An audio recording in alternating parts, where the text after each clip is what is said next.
Hello, hello, hello. Good evening, or really I should say good morning, because it is now 12:30 a.m. on the East Coast, and I am getting ready to call it a night. But before I do, I definitely wanted to come on here and just talk to you all a little bit. Hello for those of you that are joining. Look, who's up? Who's up this late with me? I know I got some night owls. This is not normally my time of night, okay? Like, I'm not up this late. I'm one of those go to bed by 10, wake up, by 6, 7 at the latest or what have you. But I got in a little late tonight, and so I wanted to come on and just share, share my thoughts. With the holidays here, and this week is Thanksgiving. Hi, hello Marie. Thanks for joining. A lot has been going on. A lot has been happening around me. I don't know if anybody else is sort of feeling it. There's a lot of emotions. People are feeling certain kind of ways. I know people felt something about the election, you know what I mean? And, last week, two young ladies left us in a community that I am a part of. One of them I had a chance to talk to on a few occasions, and, beautiful spirit, young, vibrant, seemed like she had so much going for her, just absolutely beautiful, beautiful spirit. And unfortunately, she committed suicide. I don't know the particulars about, why, what she had going on. It came as a shock to all of us, really. And the other young lady was a mother of six children. And, not sure about the details, so I'm not going to speculate on that as to what happened to her. But I do know there was apparently fentanyl usage implicated in in her case.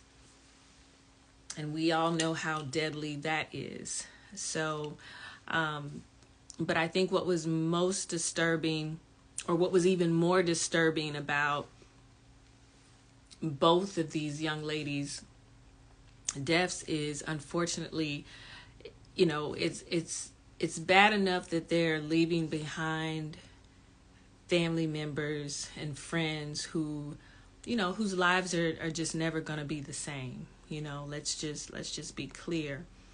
And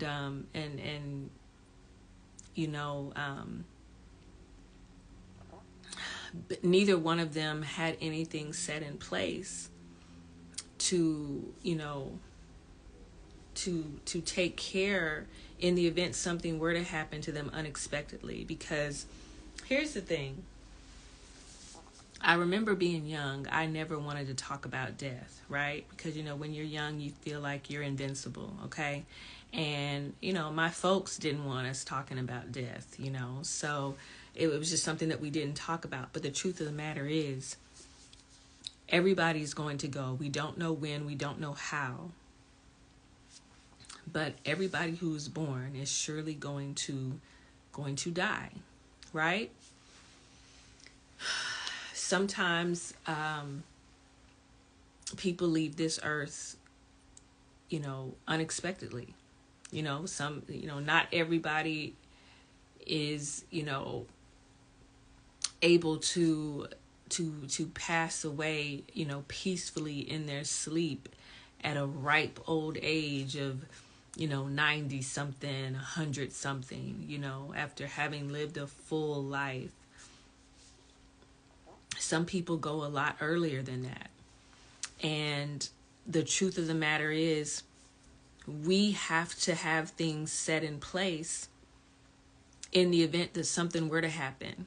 And we want to make sure that our family members who are left behind are, while they're grieving the loss of a family member, they also need to be able to properly lay you to rest without having, that, debt hanging over their head of now, like, okay, oh, we don't have money to bury our loved one. Oh, now our loved one has all this debt left behind, and now we have to take care of it, or else the state is going to take it. Whatever assets they own, the state may very well take that. So we have to make sure that we have things set in place so that, in the event something does happen, nobody wants it to happen prematurely, but in the event that it could happen, what do we have in place? What do we have in place to protect our families in case we go too soon? What do we have in place to protect our families in case our spouse goes too soon? And, whenever I see a GoFundMe now, I just automatically cringe inside, because I'm like, oh my gosh, did these people know if they had just had, a life insurance policy, their families wouldn't have to be doing this in order to take care of their burial? Because that's the last thing you want to have to think of, is how am I going to bury my loved one when they're gone, and there's no amount of money that can replace your, the person that you love, your friend, your family member, whatever. There's no amount of money that can replace that. There's no amount of money that's going to make you feel good or feel better about them being gone. But there will come a peace of mind knowing that you can properly lay them to rest. You can properly carry out whatever wishes that they had. If they told you, like, hey, this is where, I want to be buried, or this is where I want my remains, or this is what I want you to do, when I'm gone. I want you to make sure you take care of this. I want to make sure you put this here and do this for this person. So we, as a people, have to do a better job of being proactive and not reactive on the back end, trying to figure out, oh, now what do we do? And part of that is, knowing your finances, knowing what it is that you're bringing in, knowing, how you're living, like what is your cost of living? How much debt do you have? And figuring out a way that you can clear that debt, okay, so that you're not struggling to pay off debt. Instead, you've got a plan in place, and I can help you with that plan, all right? You have a plan in place to clear the debt, and you start investing so that you have an investment plan, okay, that's going to yield you money in the future. And I'm not talking about in a regular savings account, because listen, you and I both know that these savings accounts through banks, credit unions, what have you, these financial institutions, the interest yield is so minimal.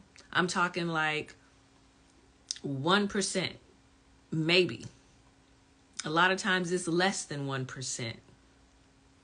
Okay, you'll be forever trying to make money off of that. No, you need to put it in something that's going to yield you a higher rate of return. You need to put it in a in a product that is going to make money for you, make your money work for you. And at the same time, you also need to protect your income while you are building up your investment account, while you are putting things in place to become financially independent. You need to protect the income that you have, so that in the event something does happen, your family members are not reeling from an even more devastating blow, okay? And one of the tools that I use to help myself and to help other people figure out, okay, what is the amount of money that I need, is knowing your FIN. FIN. That's right, I said FIN. What does that mean? Financial independence number. So my mentor this morning, challenged me, because she said, how is it that I know you provide life insurance, Shay, but I don't hear you talking about it enough. I've never heard you mention a financial independence number. Like, we've got people in the community who didn't have, life insurance, and they're gone. And so I had to take account and be like, you know what? I'm not talking about it enough. There's no need to be quiet when it comes to letting people know, hey, here's something that I have that it can absolutely help to change your life. I don't need to be quiet about that.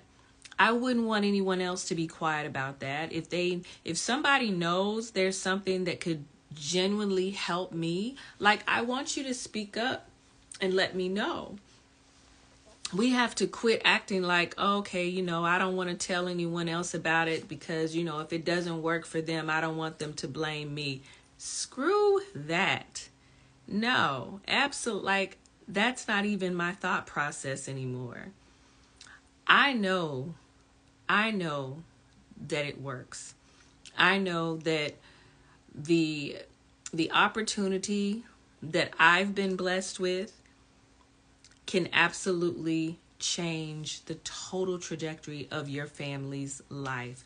How do I know this? Because there are people in my circle. There are people who I am connected to. There are people who I am learning from who are A, financially independent, B, debt-free, and C, they're showing others how to do the same thing. Okay? And you don't have to have a college degree or a whole lot of money in order to have those things. All you have to have is a will and a desire to do it. You have to be coachable, and you have to have an open mind and say, okay, I'm ready for a change. So I'm going to talk more in depth tomorrow, or later today, I should say, about what is your financial independence number. And, and I'm going to be talking about it a lot. And I'm going to be talking to people about, how to get a financial needs analysis. I can actually provide that for you as well, a complimentary financial needs analysis, so we can sit down and take a real honest, detailed look at your finances, where you stand, and where you're trying to go, what you're trying to do. Okay, like, how much debt do you really have? How much money do you have saved away for your kids to go to college if that's what you want? How much would it take for you to pay off your house right now, or buy a house if that's what you so desire? So let's really, really take a look at that, okay? I know folks are like, oh, that, I don't like to talk about money. Well, that's the problem. We're not talking about money enough. And there's nothing wrong with talking about money. We better talk about money. Money is important. And for anybody to sit up there and try to say, oh, money ain't everything, it may not be everything. But as one of my mentors once said, it ranks right up there with oxygen. You need it in order to breathe, baby, because money dictates where you live. Money dictates the kind of food that you eat. Money dictates the schooling that your kids go to, the kind of house that you in, the kind of car that you drive, the kind of clothes that you wear. Money dictates, how you can treat yourself, how you travel.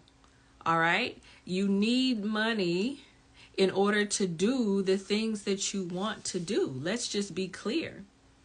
Okay? Depending on how much money you have determines on how you shop for groceries. Are you a Walmart grocery shopper, or are you a Publix, Whole Foods, Trader Joe's shopper? Like, come on, and let's just be clear. The quality in foods, in groceries, yeah, there's a difference. There's a price point difference, and that's for a reason. Okay? So, thank you. Hi, those of you that have joined. So money is absolutely important. You know what I mean? It's nothing to shy away from. Making sure that you know your financial independence number, like, that's a must. That's an absolute must. I found out mine 2 years ago. And so I've been working towards that since that time. And I'm really excited. My mission in life is to help 100 families, including mine, become financially independent and debt-free by making 6 to 7 figures. Okay? Like, that is my mission. That is on my heart. That is in my soul. I absolutely believe that we can have, do, live, be an abundant life, because that's what God has promised us. So for anyone who believes that with me, tune in with me tomorrow. I'm going to come on live. We're going to talk about your financial independence number. And I'm going to talk about what that is. And then I'm going to invite you to reach out to me so we can figure out what your financial independence number is and how we can get to that. Okay? All right. Blessings and abundance, everyone.